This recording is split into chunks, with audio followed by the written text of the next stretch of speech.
చదువుతున్నాడు, బైబిల్ చూస్తారు కదా. కొద్దిసేపు దేవుని మాటలు విందాం. చూడండి, ఒక్కొక్కసారి మన కుటుంబంలో ఏమైతుందో తెలుసా? అనుకోని రీతిగా కొన్ని సంఘటనలు జరుగుతూ ఉంటాయి. అనుకోని రీతిగా కొన్ని సంఘటనలు జరుగుతూ ఉంటాయి. అనుకోని రీతిగా ఒక్కొక్కసారి అపాయాలు ఏర్పడుతూ ఉంటాయి. అనుకోని రీతిగా ఒక్కొక్కసారి నష్టపాలైతా ఉంటాం. అనుకోని రీతిగా ఒక్కొక్కసారి అప్పుల పాలైపోతూ ఉంటాం. అనుకోని రీతిగా ఒక్కొక్కసారి రోగాల పాలైపోతూ ఉంటాం. అనుకోని రీతిగా ఒక్కొక్కసారి ప్రతి దాంట్లో మన జీవితం ఏమైపోతుందో తెలుసా కదా? ఓడిపోతూ ఉంటాం, నష్టపోతూ ఉంటాం, దుఃఖిస్తూ ఉంటాం, బాధపడుతూ ఉంటాం, ఏడుస్తూ ఉంటాం, వేదన పడుతూ ఉంటాం, కుమిలిపోతూ ఉంటాం. అప్పుడు మనకేమనిపిస్తుంది తెలుసా? ఇంత దేవుని నమ్ముకొని కూడా నాకు ఎందుకు ఈ కష్టాలు అనిపిస్తూ ఉంటుంది. దేవుని నమ్ముకున్నాం కదా, మనము యేసుప్రభుని నమ్ముకున్నాం కదా, మరి యేసుప్రభుని నమ్ముకుంటే ఈ కష్టాలు ఎందుకు వచ్చినాయి నాకు అనిపిస్తూ ఉంటుంది. యేసుప్రభుని నమ్ముకున్నాం కదా, ఈ అప్పుల పాలు నాకు ఎందుకు అనిపిస్తూ ఉంటుంది. యేసుప్రభుని నమ్ముకున్నాం కదా, నా కుటుంబంలో ఎందుకు ఈ కరువు అనిపిస్తూ ఉంటుంది. యేసుప్రభుని నమ్ముకున్నాం కదా, మరి నా కుటుంబంలో నా పిల్లల పరిస్థితి బాలేదా ఎందుకు అనిపిస్తూ ఉంటుంది. హల్లెలూయా. కొన్ని సందర్భాల్లో మనకి ఇలాంటివి ఎదురైతా ఉంటాయి. ఎందుకు నా జీవితం ఇట్లా అయిపోతుంది అనిపిస్తూ ఉంటుంది. నా కుటుంబంలో నా పిల్లలు మారలేదు ఎందుకు అనిపిస్తూ ఉంటుంది. ఒక్కోసారి మన జీవితంలో ఇవన్నీ కూడా కదా ప్రశ్నలు మనమే ఒకసారి వేసుకుంటాం. అవునా కదా? ఒక్కోసారి మనమే ప్రశ్నలు వేసుకుంటాం మనం కదా. చూడండి, మనకంటే ఎక్కువ కష్టాలు వచ్చినటువంటి వ్యక్తి ఈ బైబిల్ ఒక వ్యక్తి ఉన్నాడు. మనకంటే బాధలు ఎక్కువగా వచ్చినటువంటి వ్యక్తి ఒక ఆయన ఉన్నాడు. మనకంటే దుఃఖంలో మునిగిపోయినటువంటి వ్యక్తి ఒక ఆయన ఉన్నాడు. మరి ఆయన మనం అనుకున్నట్టుగానే అనుకున్నాడా, లేకపోతే ఇంకా వేరే విధంగా ఏమైనా అనుకున్నాడా? ఇందాక మనం చదివిన సందర్భము ఏదో తెలుసా కదా? అక్కడ యోసేపు ఒక వ్యక్తితో బ్రతిమాలుతా ఉన్నాడండి. హల్లెలూయా. యోసేపు ఒక వ్యక్తిని అయ్యా పని గడ్డం పట్టుకొని బతిమలాడుతా ఉన్నాడు. ఎందుకు బతిమలాడుతా ఉన్నాడు? ఏం బతిమలాడండి అసలు? బతిమలాడడానికి కారణం ఏముంది? దేని గురించి బతిమలాడాడు? ఆయనకి ఏం అవసరం వచ్చింది మరి అనే విషయాన్ని మనం చూసుకుందాం. ఈరోజు చూసుకొని కదా ఊహించుకుందాం.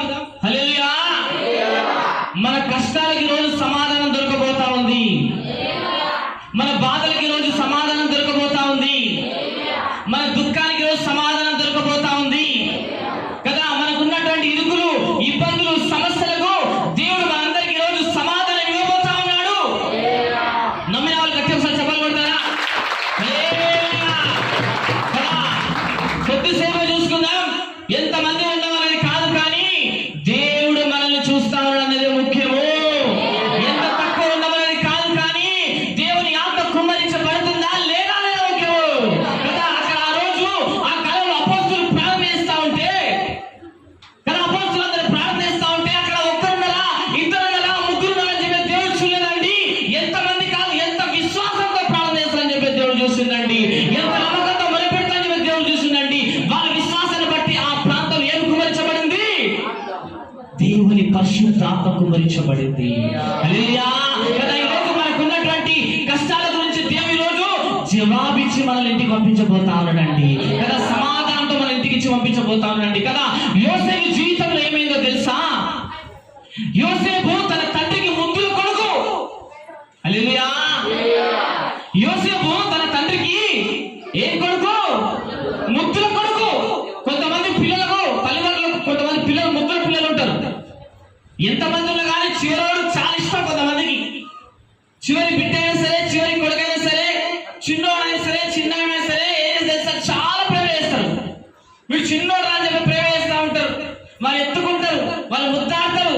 మిగతా పెద్ద పిల్లల కంటే చిన్న వాళ్ళ మీద తల్లిదండ్రులకు కొంచెం మమకారం ఎక్కువగా ఉంటది, ప్రేమ ఎక్కువగా ఉంటది. ఇక్కడ యోసేపు మీద కూడా తన తండ్రి ప్రేమ ఎక్కువ చూపిస్తున్నాడు.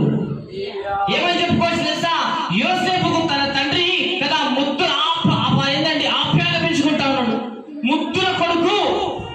ఉన్నారా ముద్దుల పిల్లలు? మీకు ఎవరైనా ముద్దుల పిల్లలు ఉన్నారా? ఎవరైనా నాకు ఈడంటేనే ఇష్టం, నాకు బిడ్డ అంటేనే ఇష్టం. ఇద్దరు ముగ్గురు పిల్లలు కూడా ఏం చేసి తెలుసా కదా, చిన్నోడు లేదా పెద్దోడు ఎవరో ఒకరు ముద్దుల కొడుకు ఖచ్చితంగా ఉంటారు. యోసేపు కూడా ముద్దుల కొడుకండి. తన తండ్రి యాకోబు ఏం చేసి తెలుసా, యోసేపుని చాలా ఇష్టంగా పెంచుకుంటా ఉన్నాడు, చాలా ప్రేమగా పెంచుకుంటా ఉన్నాడు కదా. యోసేపు ఒక్క నిమిషం కనిపించకపోతే తన తండ్రి మనసు కదా కొట్టుకుంటా ఉంటది, ఇట్లా కొట్టుకుంటా ఉంటది. మిగతా పిల్లలు కూడా తన కడుపులో ఉంటావాలి, మిగతా సంతానం కూడా ఆయన ద్వారా వచ్చిన వాళ్ళే. వాళ్ళు కనిపించినా కనిపించకపోయినా యాకోబుకు అంత ప్రేమ ఉండదు. కానీ యోసేపు ఒక్క నిమిషం కనిపించకపోయేసరి నా కొడుకు ఎక్కడా అని చెప్పేసి మనసు కొట్టుకుంటా ఉంటారు. యోసేపు ఒక్క నిమిషం కనిపించకపోయేసరి నా కొడుకు ఏడి అని చెప్పేసి తన ప్రాణము దేవులాడుతూ ఉంటది. యాకోబుకు అంత పిచ్చి యోసేపు అంటే. యోసేపుకు తన తండ్రి అన్న కూడా అంతే పిచ్చి, యోసేపుకు తన తండ్రి అన్న కూడా అంతే పిచ్చి కదా. అంత ప్రేమగా అల్లారు ముద్దుగా పెరుగుతా ఉన్నాడు. ఎవరు చెప్పాలి? అప్పుడు ప్రశ్నలు అడుగుతా ఉంటే మీరు జవాబులు చెప్పాలి కదా. నేను ఎంత ప్రశ్నలు అడుగుతా అంటే మీరు ఎంత యాక్టివ్గా ఉన్నారో నాకు అర్థమవుతుంది కదా, మీరు ఎంత ఇంట్రెస్ట్ వెళ్తున్నారో నాకు అర్థమవుతా ఉంటుంది. కాబట్టి అప్పుడు నేను ఏదో ఒక ప్రశ్న అడుగుతా కదా, ప్రశ్న తక్కువ జవాబు చెప్తే నాకు ఏమంటే తెలుసా, వీళ్ళు ఈ వాక్యం మీద ఇంట్రెస్ట్ వెళ్తున్నారా అని చెప్పేసి అనిపిస్తూ ఉంటుంది కదా. అంత ప్రేమగా పెరుగుతా ఉన్నాడు ఎవరు, అంత ఆప్యాయంగా పెరుగుతా ఉన్నాడు ఎవరు, అల్లారు ముద్దుగా పెంచుకుంటా ఉన్నాడండి. ఒకరోజు ఏమైందో తెలుసా, తన తండ్రి యోసేపుకి ఒక కొత్త బట్టలు తీసుకొచ్చి వేసిండు, ఒక కొత్త బట్టలు తీసుకొచ్చి వేసిండు, నూతన వస్త్రం తీసుకొచ్చి యోసేపుకి ధరించేసిండు. ఆ బట్టలు చూడంగానే, ఆ ప్రేమ చూడంగానే మిగతా కొడుకులందరూ కూడా ఏమైపోయిందో తెలుసా, కుళ్ళు స్టార్ట్ అయిపోయింది. హల్లెలూయా, అసూయ స్టార్ట్ అయిపోయింది. మా డాడీ చూస్తున్నావా, యోసేపు గారిని ఎక్కువ ప్రేమిస్తున్నాడు, యోసేపు గారికి కొత్త బట్టలు ఇప్పిస్తున్నాడు, యోసేపు గారే ముద్దాడుతున్నాడు, యోసేపు గారే దగ్గర తీసుకుంటాడు. వాడే ఉంటున్నా మా డాడీకి మేము పుట్టలేమా? వస్తారా డౌట్స్? వీనికే ఎప్పుడు యోసేపు యోసేపు యోసేపు అంటే. ఇక్కడ గమనించండి, యోసేపుని అంత అమితంగా ఎందుకు ప్రేమిస్తున్నాడు తండ్రి అంటే, యోసేపు తన తండ్రి చెప్పినట్టుగా నడుచుకుంటున్నాడు. యోసేపు తన తండ్రి చెప్పినట్టుగా నడుచుకుంటున్నాడు. మిగతా మంది కొడుకులేమో తన తండ్రి చెప్పిన మాటలు దులిపేసుకుంటున్నారు. అందుకని యోసేపు అంటే ఇంకెక్కువ ఇష్టం యాకోబుకు. కొత్త బట్టలు వేసుకున్నాడు. చూడండి, షార్ట్ కట్ లో చెప్తా, మీకు ఆల్రెడీ వాక్యం చెప్పేసిన, మీకు గుర్తుందో గుర్తులేదో షార్ట్ కట్ లో చెప్తాను నేను. ఈ సందర్భం వేరు, ఆ సందర్భం వేరు కదా. కొత్త బట్టలు వేసుకున్నాడు యోసేపు. కొత్త బట్టలు వేసుకొని తన అన్నలకు సద్దు తీసుకొని వెళ్ళిండు. ఎక్కడికి? అడవికి వెళ్ళిండు, అడవికి వెళ్ళిండు. గమనించండి, యోసేపు జీవితము అల్లారు ముద్దుగా వెళ్తున్నటువంటి జీవితం, కష్టం లేకుండా వెళ్తున్నటువంటి జీవితం, దుఃఖం లేకుండా వెళ్తున్నటువంటి జీవితం, బాధలు లేకుండా వెళ్తున్నటువంటి జీవితం, కష్టాలు లేకుండా వెళ్తున్నటువంటి జీవితం. అసలు యోసేపు దుఃఖం అంటే ఎట్లుంటో తెలియదు, యోసేపు కరువు అంటే ఎట్లుంటో తెలియదు, యోసేపుకు కడుపు మంట అంటే ఎట్లుంటో తెలియదు, ఆకలి మంట తెలియకుండా పెరిగింది యోసేపు కదా, చెమట చిందించకుండా పెరిగింది యోసేపు కదా. ఎప్పుడు చూడు తన తండ్రి తండ్రి తండ్రి తండ్రి తండ్రి తండ్రి. ఏం చేసాడు తెలుసా, యోసేపు సత్తు తీసుకొని తన అన్నల దగ్గరికి వచ్చిండు. వస్తూ వస్తూ కేకలు వేసుకుంటూ వస్తా ఉన్నాడు. అన్నయ్య అన్నయ్యలు ఎక్కడ అన్నయ్యలు అని చెప్పేసి కేకలు వేసుకుంటూ వస్తుంటే, తన దగ్గర టీము ఉన్నది, 10 మంది 11 మంది టీము ఉన్నది దాదాపుగా. వాళ్ళందరూ ఏమనుకుంటారో తెలుసా, రే యోసేపు గారిని చంపేద్దామారా. హల్లెలూయా, ఏమనుకుంటున్నారు? యోసేపు గారిని చంపేద్దామారా? భయపడే మనవాడు. అరే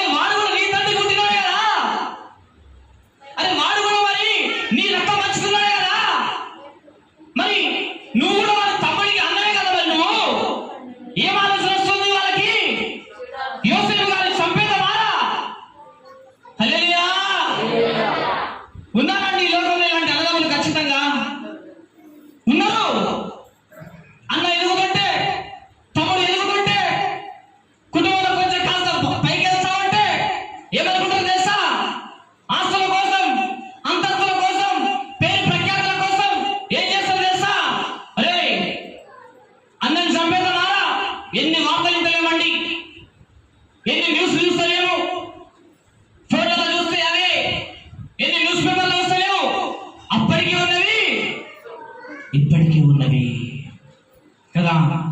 వాళ్ళందరూ కూడా ఏమనుకుంటున్నట్ట తెలుసా, యోసేపు గాని చంపేద్దామా.